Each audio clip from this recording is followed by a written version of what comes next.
السلام علیکم ناظرین، ایپیسوڈ کے شروعات میں ہم دیکھتے ہیں خفیہ راستے سے باہر آتے ساتھی دانیال اپنے ساتھی کے ساتھ بازنطینی سپاہیوں پہ ٹوٹ پڑتا ہے۔ وہ ایک لمحے کو بہت قیمتی سمجھتے ہوئے برق رفتاری کے ساتھ لڑتے ہیں۔ دانیال کا ساتھی بازنطینی کو قتل کرتے ہوئے دروازہ کھولنے میں کامیاب ہو جاتا ہے، مگر دروازے کے کھلتے ساتھ ہی بازنطینی کا چھوڑا ہوا تیر اسے آ لگتا ہے۔ اگلے لمحے بازنطینی سپاہی تیر دانیال پہ تان لیتا ہے، مگر ایلپلین وہاں پہنچتے ساتھ ہی خنجر مار کر اسے موت کے گھاٹ اتار دیتا ہے۔ یہ دیکھ کر دانیال بہت خوش ہوتا ہے اور ایلپلین سے کہتا ہے، بھاگو ایلپلین بھاگو، ہمارا کام پورا کرو اور توپیں تباہ کر دو۔ یہ سنتے ساتھ ہی ایلپلین بھاگ جاتا ہے اور دانیال بازنطینیوں کا مقابلہ کرنے لگ جاتا ہے۔ کچھ بازنطینی ایلپلین کے پیچھے جاتے ہیں اور دمیتری کے آنے پر دانیال تلوار گراتے ہوئے کہتا ہے، تم جو چاہتے ہو وہ اس دنیا میں ہے، لیکن جو میں چاہتا ہوں وہ اگلے جہان میں ہے، چلو مارو مجھے۔ یہ کہتے ساتھ ہی وہ دمیتری کی تلوار خود ہی اپنے پیٹ میں گھوم دیتا ہے۔ دمیتری بھی ہکا بکا رہ جاتا ہے اور سپاہیوں کے آنے پر تلوار مکمل طور پہ اس کے پیٹ میں گھوم دیتا ہے۔ اس طرح دانیال اپنا وعدہ نبھاتا ہے اور اپنی جان قربان کر دیتا ہے، جبکہ دمیتری عجیب کشمکش کا شکار دکھائی دیتا ہے۔ ادھر سلطان جاندارلی سے پوچھتے ہیں، پلیتانوں کی پیشکش کے بارے میں آپ کی کیا رائے ہے؟ تو جاندارلی کہتا ہے، سلطان معظم ہمارے سر اور ہماری نسلیں آپ پر فدا ہوں، لیکن یہ پلیتانو نامی کافر ٹھیک کہتا ہے۔ یہ سن کر زگنوس پاشا کہتے ہیں، تو آپ کہہ رہے ہیں کہ ہمیں پیچھے ہٹ جانا چاہیے خلیل پاشا؟ جاندارلی کہتا ہے، میں یہ نہیں کہہ رہا کہ ہم پیچھے ہٹ جائیں،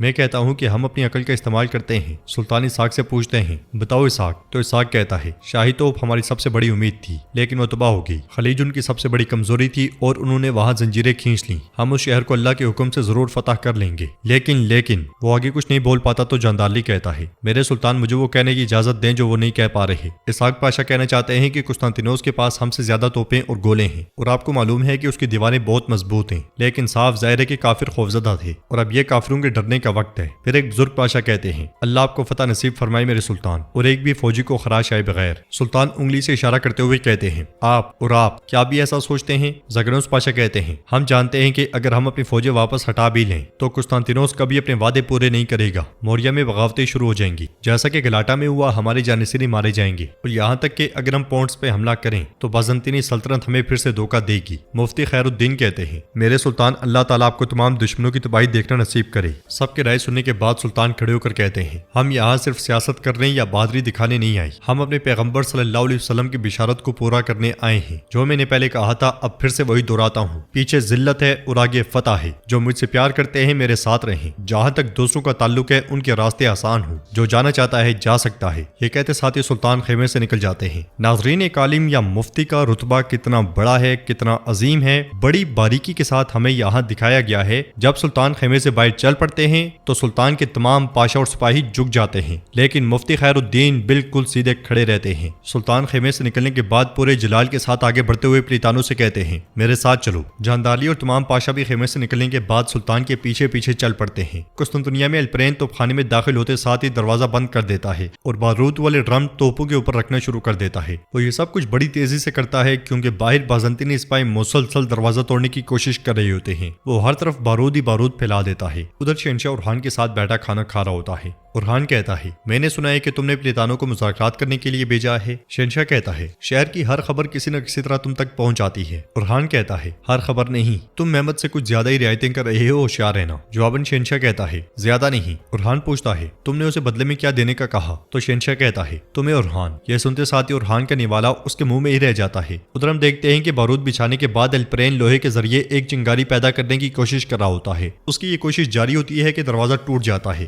اور اندر آنے والے دو بازنطینی حملہ کر دیتے ہیں۔ ایلپلین جلدی ان سے نمٹتا ہے اور دوبارہ سے آگ لگانے کی کوشش کرتا ہے۔ اس بار ایلپلین کامیاب ہو جاتا ہے اور آگ لگنا شروع ہو جاتی ہے۔ آگ لگانے کے بعد وہ جیسے ہی آگے بڑھتا ہے مزید بازنطینی وہاں آتے ہیں اور جو بھی اس کے راستے میں آتا ہے جہنم کی راہ دیکھتا ہے۔ انہیں مارنے کے بعد ایلپلین آگے بڑھ جاتا ہے۔ ادھر سلطان اس مقام پہ آتے ہیں جہاں پہ توپیں نصب ہوتی ہیں۔ جاندارلی سمیت باقی سب لوگ بھی آ جاتے ہیں۔ پلیتانو کے قریب آ کر سلطان اس سے کہتے ہیں، میں نے سنا ہے کہ آپ قسطنطنیہ کے استاد ہیں، میں نے یہ بھی سنا ہے کہ آپ صاحب فراست ہیں۔ تو پلیتانو کہتا ہے، میرے بارے میں سنے گی یہ سب کہانیاں افسانوی ہیں، آپ جانتے ہیں کہ لوگوں کو مبالغہ آرائی کرنا پسند ہے۔ تو سلطان کہتے ہیں، آپ کو پہلے معلوم تھا کہ میں آپ کی پیشکش قبول نہیں کروں گا، ہے نا؟ آپ کا واحد مقصد میرے دیوان میں شامل ہو کر ہمیں جاننا تھا اور ہمیں تقسیم کر کے الجھانا تھا۔ پلیتانو کہتا ہے، میں آپ کے پاس ایسی پیشکش لے کر آیا ہوں جسے آپ ٹھکرا نہ پائیں۔ اس کے علاوہ یہ جاننے کے لیے کہ آپ طاقتور توپوں کے بغیر شہر پر قبضہ کیسے کریں گے۔ یہ سن کر سلطان کہتے ہیں اچھا کیا تمہاری توپیں اتنی مضبوط ہیں کہ ہمیں روک سکیں؟ تو پلیتانو کہتا ہے عقل مند دشمن اپنی طاقت کو ظاہر نہیں کرتا، ہماری توپوں کی طاقت آپ تب تک نہیں دیکھ سکتے جب تک کہ آپ حملہ نہ کر دیں۔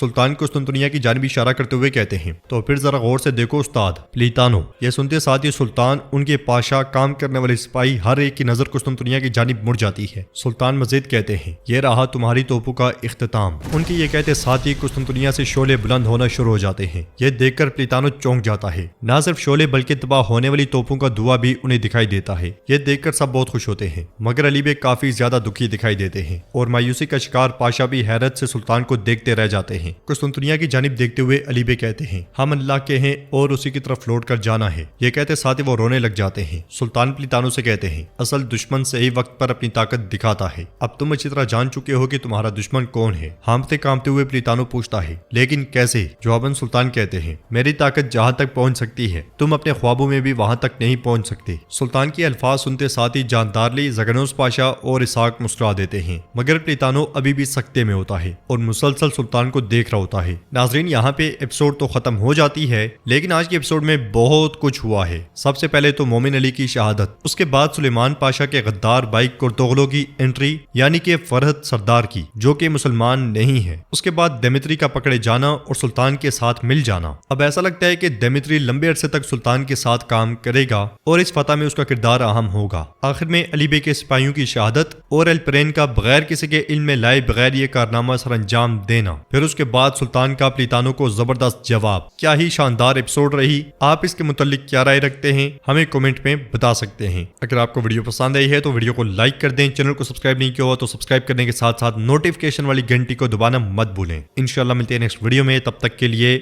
اللہ حافظ۔